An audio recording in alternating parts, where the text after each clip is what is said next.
Welcome to Season 2, Episode 2 of Coral, Kelp, and Community. Today I have the pleasure of speaking with children's book author Nina, who combines her love of the ocean with art activism. I do see a surfboard behind you. Do you surf? Yeah, I try. I wouldn't say I'm an amazing surfer, but it's one of these things. I used to swim since I've been 5 years old, so I've been a competitive swimmer. So it's one of these things, you are so comfortable in water and you see something you love doing and you think it's easy. So you're motivated. Buy yourself a surfboard and then you try. Now I can get up and I can surf to the end of the beach, but I cannot take a wave and uh, Surfing is really hard. it is. It's like I love surfing, and it's been a really interesting experience, just like kind of constantly relearning it because I used to live in California, which despite all of the Beach Boys songs, like the surf isn't always good year round and it is not warm. You No. know, like this is a huge It's not warm. misconception. Yeah. No, I agree. Um, and then I moved to the Pacific Northwest where it is really, really cold. And so I've surfed off and on my whole life, and always getting back into it is like, okay, like it's so much muscles, and yeah, it's not as easy as it looks, but when you do start catching waves, it's really phenomenal. Yeah, no, I love it. Every time we're at the beach, I try it, or I try body surfing, or there's like this hand paddle now you can use as well, which then you can just jump in. It's quite Nice. cool. Yeah, I did notice a huge difference. I don't know how warm it is where you surf, but I went to Costa Rica once and I went surfing there, and my performance, boom, like so much better because I wasn't like tense and Shivering. shivering and cold. No, it's okay here. It's between 15 and 20 degrees. So I mean it's okay. With a warm wetsuit, you'll be okay. Yeah, no, that's good. Oh, I see so much of your lovely art behind you too. Um, Yeah, my studio. Trying yeah. to kind. So you were always drawn to water. Were you always drawn to art? Yeah, kind of. I think it's one of these things where you're good at something well, and then you kind of like doing it. Because in school, I started with like repeating first grade because I had dyslexic and it was difficult, and I wasn't one of the best and everything else. So art was always kind of what people said I could do, basically. So then it got better. I spent a year in America, in Louisiana, and I found that school was a lot more fun there. Everything was kind of either sport or art.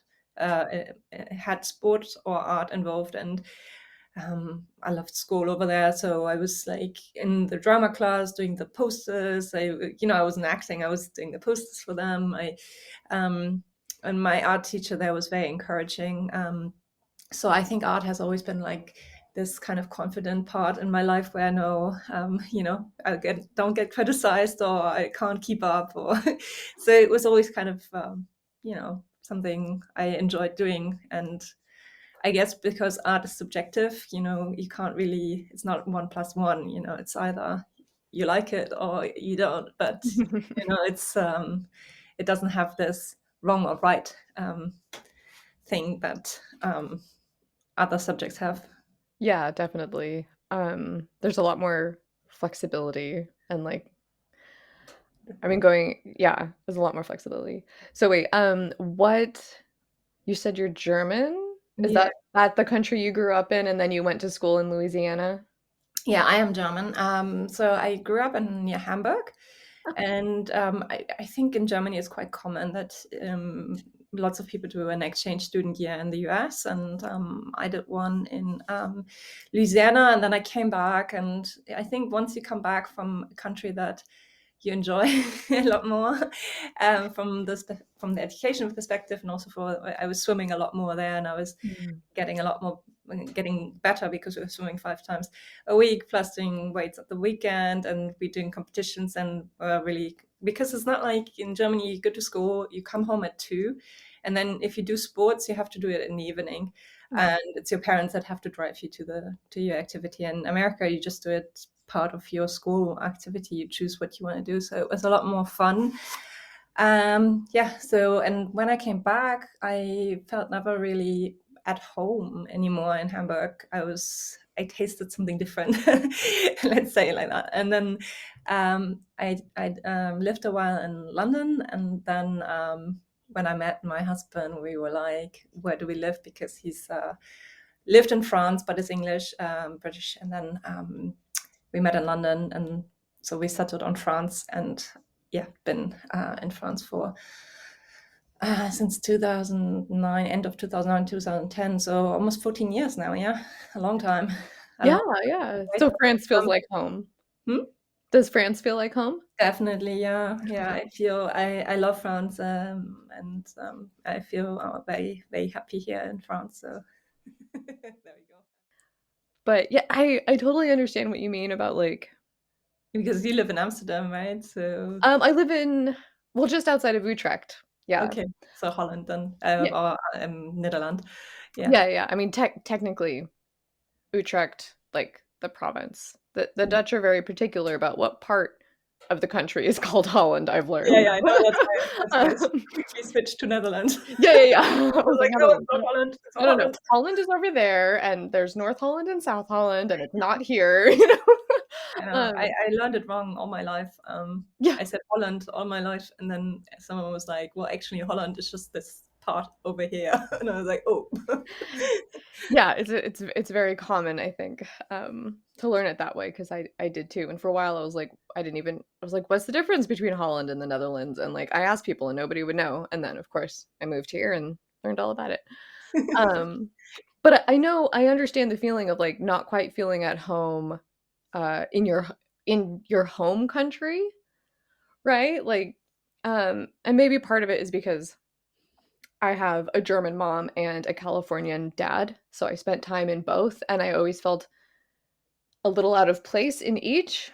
You know, like when I was in the US, I was aware of um the German parts of me, and then when I was in Germany, I'm aware of the like California parts of me. I hesitate to say American because California feels so different from other parts of the US. I know what you mean. Definitely. Where about in Germany was your mom from, or is your mom from? I don't know if you know Regen. Uh, It's a small town in Bavaria, not too far from Munich. it's not Regensburg. Okay. No, there's Regensburg and then there's also Regen. Yeah. Okay, no, I don't know. Yeah. Oh, they're all near each other. Yeah. Um, It's always like I'm from the like north part of Germany, so we always say like we don't know the rest of the country because we're like the northerners. you know, I've noticed that in every country I visited, there's a cultural like north-south divide. Totally, yeah. And it's fascinating. And then globally, it seems like there's also kind of a north-south divide culturally. And I've just even in tiny countries like the Netherlands, there's this little rivalry between North and South. And I'm like, how?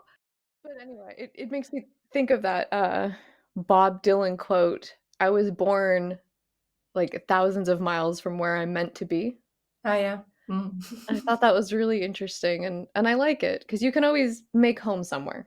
Totally, yeah. I think it's around it's where you feel comfortable, kind of what the culture is, how the habits are. Yeah, I feel yeah, I feel that a lot, especially when I come back on visits to Germany. I'm like, not my home. So, but then it's funny because we have the British culture at home, because English is the first language here, and but we live in France, and I'm German. I sometimes call myself European because we're so confused with what we actually, where we belong. So, Hmm. I get that too. Well, so now you live close to the beach. Growing up in Hamburg, I assume, you know, the North Sea, very cold, but you were swimming a lot. So like, Baltic Sea as well, yeah. yeah, the Baltic. Yeah, yeah. So like what drew you to that inhospitable love Uh, of the ocean then? It is so cold. I don't know. I think, so yeah, Hamburg is about 40, 45 minutes away from the Baltic Sea. So we spent a lot of time there whenever it was warmer or in the summer. But I guess my brother swam, so I was dragged to the swimming pool. But I did enjoy it. And I guess when you love swimming, you are just not scared of the ocean, right? You know you can take a wave and you're not going to drown. So you have this confidence around water when you spend a lot of time in the water. And so whenever we were somewhere near an ocean or near water, I would just go in and have fun. And it's just, yeah, I guess it's this, you know, there's no distraction when you are in the water and you swim. You do your thing. You're kind of in your own kind of bubble, rather than when you play basketball and you're in a team. You have to like watch out what the next person's doing for your next move. And when you swim, it's more like you concentrate on getting your technique right or how tired you are. And I think maybe there's something in relation to like how yoga is a little bit. You concentrate a little bit on what you do. And I always feel like really safe when I'm swimming, or because I've been doing it since little, so long, so often. I just feel so confident and happy, and just okay, I go swimming. It gives me my hour or my 2 hour of peace, you know. So Totally. It's like, I mean, I've also done some team sports, and then being in the water, whether it's been surfing or just swimming or snorkeling or whatever, and it feels so meditative. yeah, You exactly. know, it's really, really nice. But now I'm not close to the water. I'm in Paris, so just outside of Paris. So it's even longer Mhm. to go up to Normandy. I think it's an hour and a half, and it's if it's sunny, everybody is going there, so it's not it's crowded. So to go to a real nice beach, it's about 4.5 hours. So yeah, it's not Wow. close. So that surfboard is decoration. I mean, I I I feel that way too, like, my surfboard is very much just decoration right now, like, I can't wait to bring it with me, um, when I go anywhere. I keep telling myself, like, "Gonna go to Portugal soon, I'm gonna go to Portugal soon, bring my surfboard." Mhm. Um, The thing but is also that where we just went, Cornwall, you can rent a surfboard for like £10 a day. So the or in the south of France in Biarritz as well, I think it was like €15 for a whole day. So the effort of bringing your own board on the TGV down there is not worth it if you can just like borrow one. that's true, yeah. I do love my board, though. Oh my god, it's, like, so perfect for me. Um, Yeah, well, but it's true. It's true that you could rent one and that's not the right one for you for the day, and you kind of annoy them. But it's yeah. yeah, yeah. But so I think it's kind of cool that you mentioned you always felt really confident in the water and you always felt really confident with art. And so it makes sense that they would combine into Mhm. your studio practice. That's true. Um, Never thought about that way. yeah. You analyzed it well. Oh, but it just came out so nicely. I was like, "Oh, that makes perfect sense." Yeah, I guess, And art is very meditative and being in the water is very meditative. yeah, I guess, but I also think you have to have a bit of confidence in a way to follow your path, which at the beginning I didn't have, even though I loved doing art and I loved the ocean and swimming, and things didn't fall into place straight after university. I didn't go and say I'm an artivist now. It was like really a journey that kind of fell into place, because I first actually wanted to write children's books after university, because I studied communication and illustration design. And I mean, I love art, but sometimes I see other artists and I say, oh, they have a lot more talent just drawing something out of their head. I do have to look and see exactly what I'm drawing. It takes me a bit longer than somebody who just a sketch just from their head, and it's just like this perfect sketch. So I think I was a bit not so confident at the beginning to give 100% artist life into my career. And when you study communication design, there's also this aspect of creating logos, web design, product design, package design. And one of my professors was just saying to me at the end, towards the end, if you want to go into illustration design and illustrate books, kind of get used to not making much money, if even, kind of being on chômage, like being jobless a lot. And he was just, I think, I mean, like 20 years later, I'm writing children's books and I know how little you make doing it. So I think he wasn't trying to be disencouraging. He was just trying to be honest about how tough it is to be a full-time illustrator. Mhm. So I felt very scared because, you kind of, at university, I still lived with my parents. So I was just like, okay, if I go into a job and I'm not really finding a job, I want to move out at some point.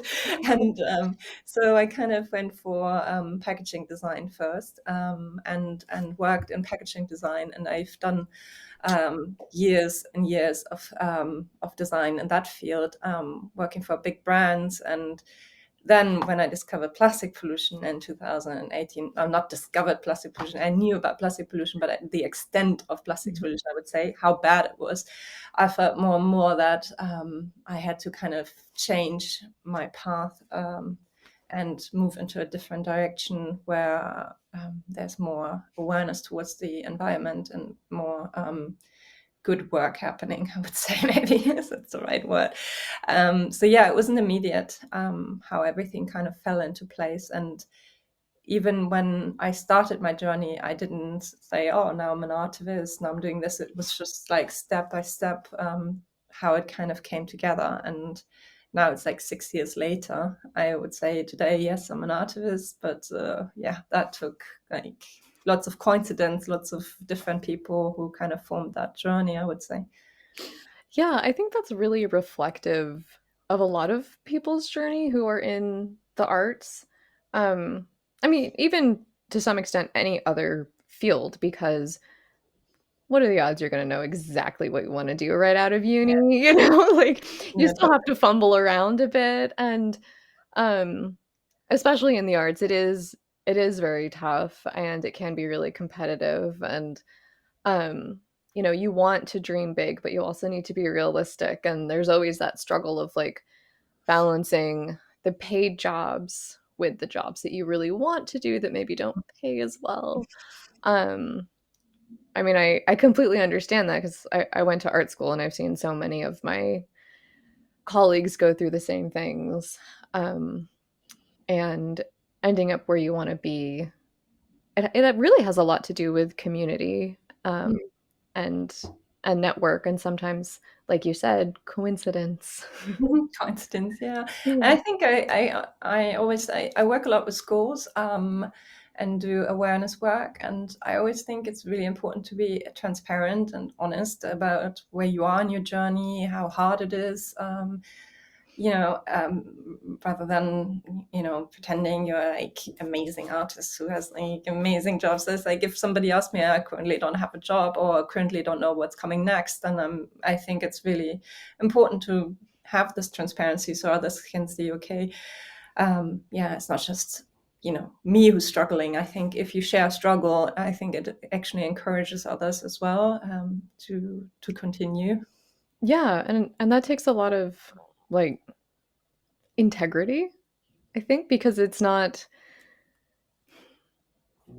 that amount of honesty is important, and it does create, I think, more of, like, open and honest relationships and more support amongst people, um, because they know they can trust you because you're being honest and genuine, and not just in your art practice, but in how you practice amongst other people. Like, I think that's really valuable.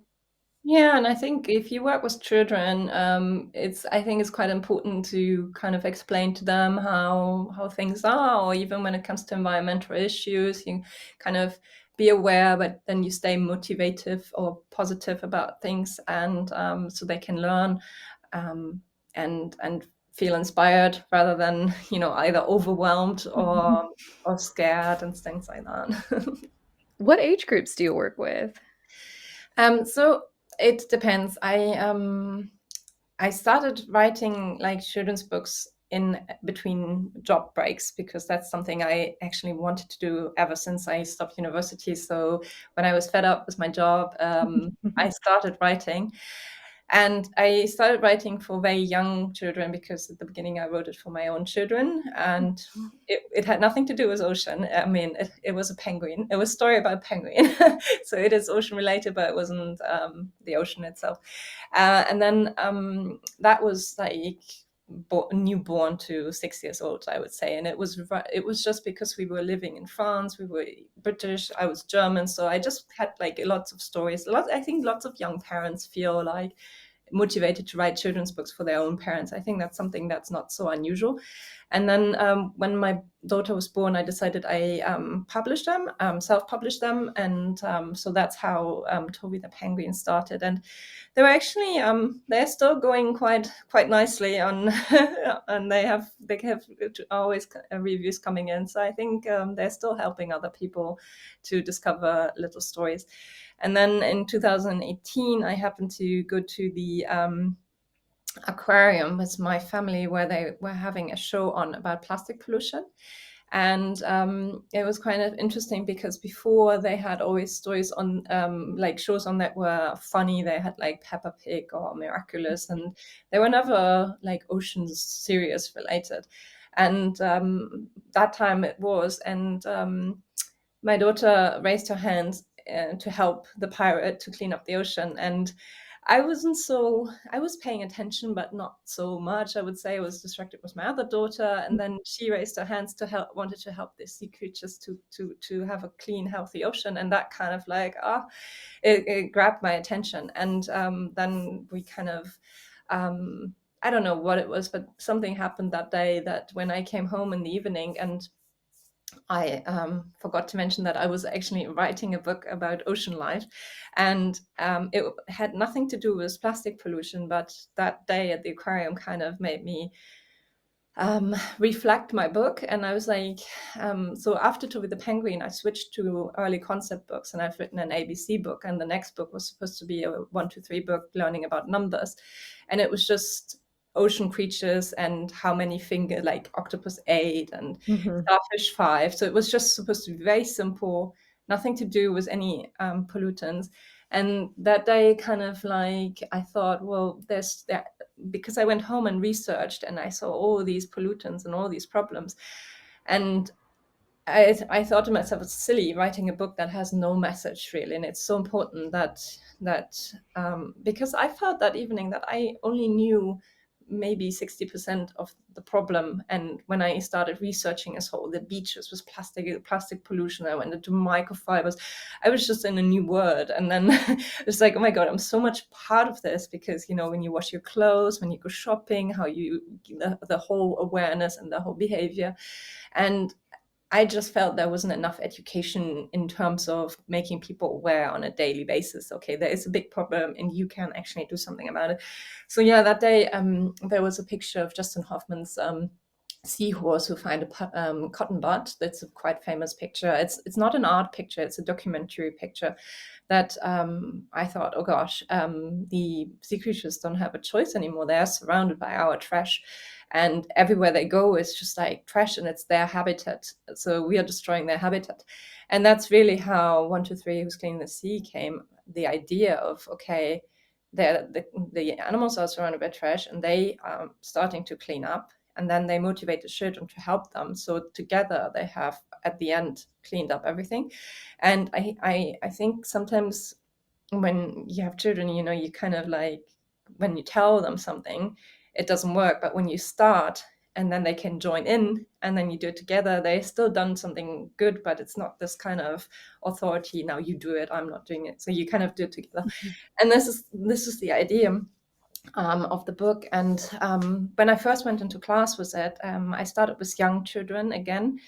It was from year 1 to year 6, so which is like from 4 to 5 until 11, I would say. I've done the book with lots of kids in that age. It does really work because they feel really motivated afterwards to help. And it's a bit the idea, how it was in the aquarium. The pirate asked the kids to help. They were motivated to help, and at the end, everybody was motivated. And I think how, because I didn't have that experience with the children myself, when I read Tovi in class, it wasn't like, come on, join in. So I saw how this situation really works. And it gave me the idea how to write this book and which kind of style, to motivate. And then the images of famous wildlife photographers who have documented plastic pollution gave me the first idea of the sea creature being surrounded by it, and then that all came together. So that book is quite young, I would say, until year 6, and then there are 2 more books. They are a bit more older, and I have one coming out next week, which is, I would say, a bit more older as well. So which is about, you can see it. Oh, It's yeah. Green and Blue Planet Ocean, Me and You. So it's about climate change and our ocean, what kind of part it plays in, but everything else that is connected is basically climate change issues explained, very broken down, so parents can introduce the issues to children without making them feel overwhelmed and there's no hope, or just like explaining how everything plays their part. But that, I would say, is a bit older. That, I would say, is starting more or less with year 6, because year 6 inspired me 2 years ago to write this book. They're now in year 8, so I'm gonna give them the book next week to see if they to give them back basically what they gave me as inspiration. So, That is so sweet.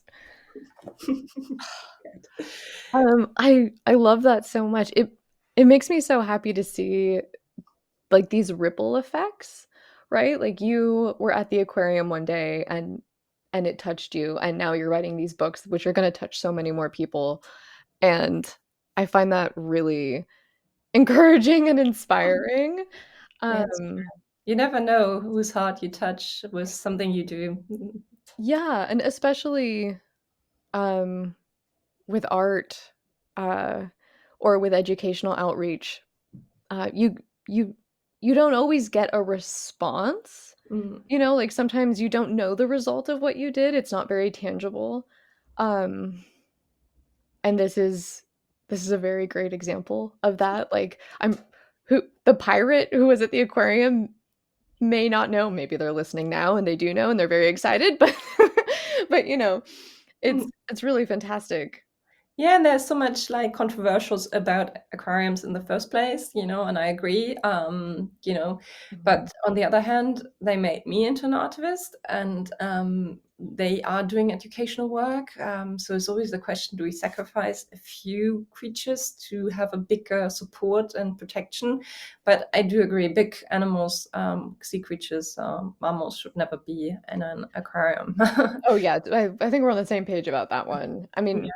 I certainly think that some aquariums like I think you can do an aquarium well, provided you're being very conscious of which species are being kept in the aquarium. Yeah. 'Cause some do well and it's fine, and others do not. Yeah, and I went to the one in Biarritz, and it's like the first 2 etages, levels don't have Mhm. even have live animals. They have like pictures and sculptures and history of fisheries, and I thought it was really interesting that, anyway, so so yeah, you can do it without having lots of creatures. Yeah, of course. I actually recently saw online, there's even it's not an aquarium, it's a circus, which of course, animals in circuses is pretty much just purely frowned upon now. But there's a circus in Germany doing um holograms of animals. And Mm, it's got like everyone loves it. And of course, because they're holograms, they can be like larger than life. And there's like, huge elephants and whales swimming around the crowd because you can make it super magical because mm, it's just light, you know. and that's And it's still inspiring and yeah. a great show. So there are, usually people start to think of these things as like kind of all or nothing or like and it doesn't always have to be all or nothing. There's in betweens and alternatives and That's true. all of that. Yeah. Um, so would you say that your children's books, I mean, I know it's hard to pick a favorite project per se, but they definitely sound very close to your heart. What other projects have you done in the past that you've been like really excited about? Yeah, so you're right. The books are very close to my heart, and I think without the books, I wouldn't be where I am today because the books, I started coming from the packaging world, a world that wasn't really, sustainable, going into the ocean world with a book that is raising awareness of plastic pollution. And so, what do you do when you feel like you want to play your part? You contact other people on Instagram or on social media, and first of all, they want to know who you are, what you've done, who you work with, your credibility, and you're like, nothing. So you're like, yeah, I mean, but you have to start somehow. And what happened was when so one of the teachers I'm friends with said, why don't you come to class and read 1, 2, 3 who's cleaning the sea in class? It's amazing. We're doing environmental stuff at the moment anyway, and that would like perfectly fit in. And I had experience in classes with my books, one with the Toby books, so I felt completely comfortable coming into school. And what he didn't tell me was that it was a school assembly. So at that time, the school had, I think, 450 kids, and they were all in the school assembly. And he like said, well, go ahead. And Surprise! it was the first time I was standing like in so many kids reading my book. And what happened that day was that they all came to me afterwards and asked me lots of questions. And I mean, they were logical questions, how you, sustainable wise, and nothing you had to be an expert in. It's just so better choices, how you protect our planet by making better choices and live more sustainable. But they were so excited. I mean, they thought I was a famous author, and they were just like coming, and they were excited about the subject, and and they really enjoyed it. And so the teachers were asking me if I could come into classroom again, to give more, to tell them more about plastic pollution. So as I said, I wasn't an expert of plastic pollution. I put the facts together. I wrote something about it that I thought would motivate other kids. But when it comes to science and how everything breaks down and what it's made of, so I basically sat down and researched all these informations to put together a presentation about plastic pollution that I could talk to the children about for 30 minutes about, how is plastic made, why doesn't it biodegrade, what type of plastics are there, which recycling system in which countries, where the problems. So it's something that I basically learned by just researching.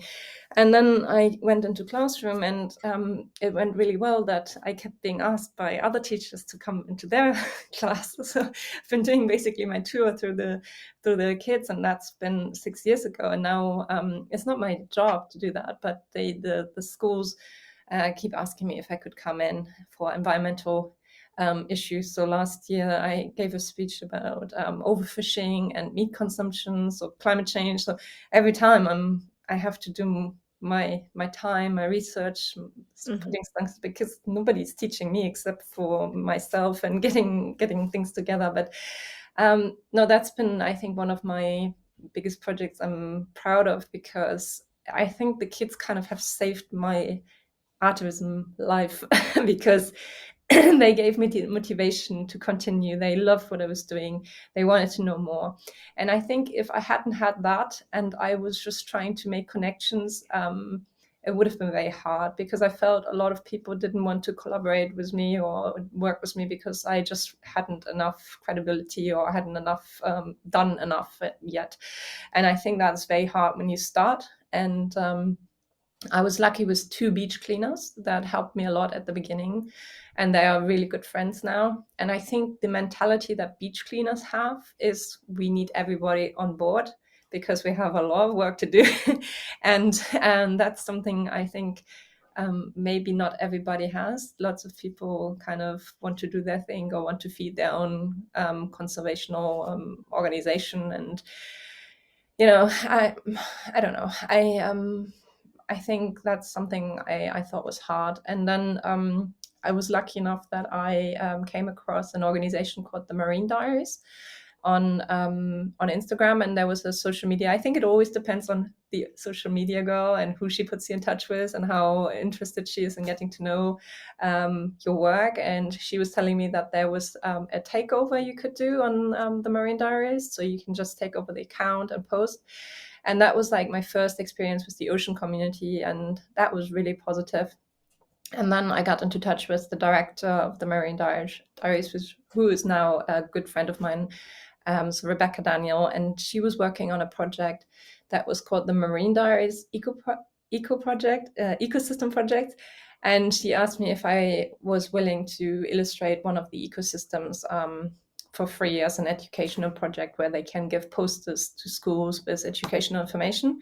And as that was very close to my heart, given the school visits I've done, I was very excited to be part of that. And so I created the mangrove illustration, plus I did the graphic design work of putting all the posters together.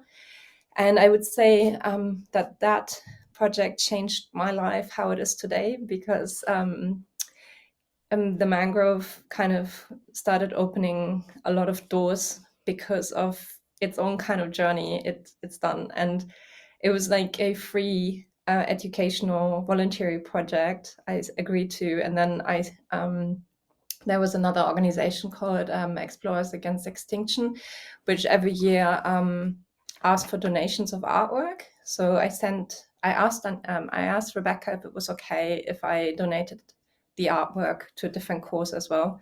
She said yes, no problem. So I gave it to them as well. And then, which parallel, I didn't know what was happening, was they had applied for a exhibition space at COP26, and they got it, but they didn't know if they would get it or not. They were really lucky to get it. And then from the 1,000 entries they selected 5 to be in the blue zone, where the presidents and all the important people come in and out. And one of these 5 images was the mangrove. And I didn't know anything about it until the day COP26 happened, and I didn't have any pictures or anything about it because it was such a secure zone. So The irony. yeah, I was like, oh my god, my illustration is at COP26. So they were saying You the only can't see it. I can't see it, and they were like saying the only thing you can do is you can try to Google it on Twitter. So I went on Twitter and put in blue zone leader launch. And the first image that came up that I found on Twitter was Angela Merkel, like I'm German, Angela Merkel, in front of my illustration. And Oh, so I was about cool. to have a heart attack. I was like, oh my God, it's the first time I saw it. And then with our Bundeskanzler at that time still, it was just like, oh my God, what's happening? So that was crazy. And I think once you have a great exhibition like this, it opens other doors. So people were more interested in me because I had a run there, and then I got other exhibitions on like that level. Yeah, and then did an exhibition with Change Now in May the following year, and after I did. I had my images at Change Now. Politico asked me if I wanted to. I think it's like it goes. They said they saw it on LinkedIn. They're doing a sustainable summit. They would love for me to be there, and I think that only happens because you kind of climbed up the ladder somehow, and people seem to be more interested at some point. You know what I mean? But then again, for me, as I said, it started with the children who gave me that motivation. So it's always going to be my favorite project. That is such a fantastic story. Oh my god. I would freak out too if Angela Merkel was standing in front of my artwork. Um, but I mean, you hit on some really important points that I want to highlight for anyone who's listening that is an artist or wants to do artivism, which is art activism combined, for those of you that don't Yes. know. Yeah, if you've just heard that word for the first time. Um, but it really does, it takes time. Yeah. It takes time to build your CV, your reputation, and don't let that be discouraging, like keep at it.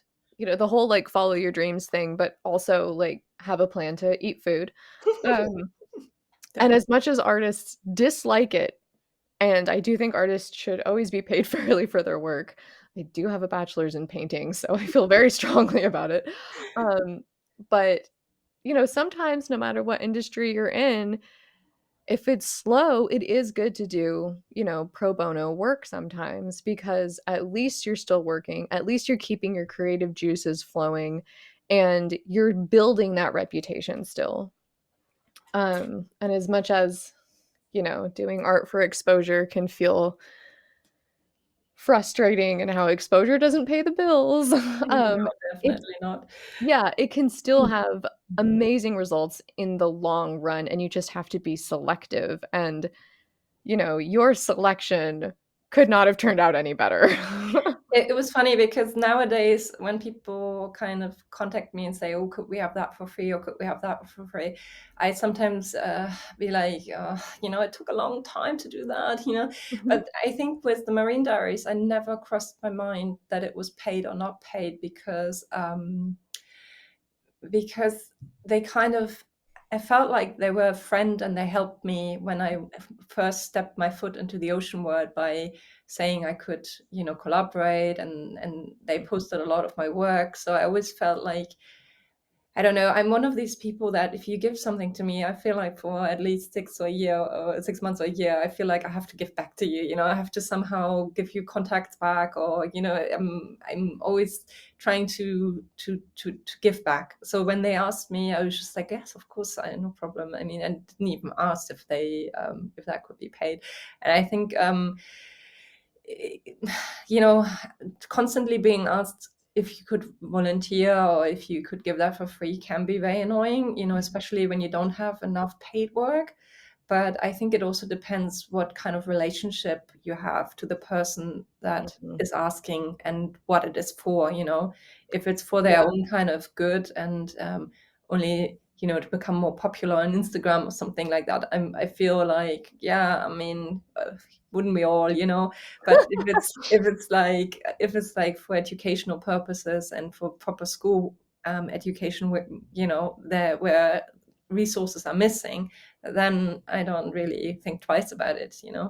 yeah, yeah, and I 100% agree. It's, that's the selectivity of where am I gonna give give it away for free, and, then, like, who really should be paying for it?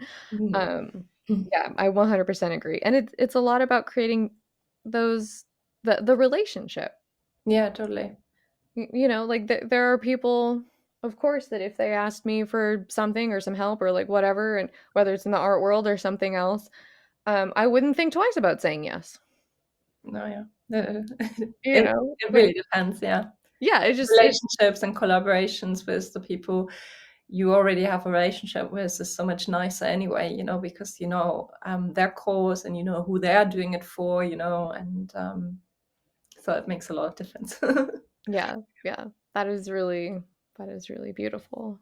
Um, well, I want to thank you so much for coming on the show and sharing your story. I hope that other people have been inspired by you. And I definitely want to include a link to where people can buy your books in the show notes.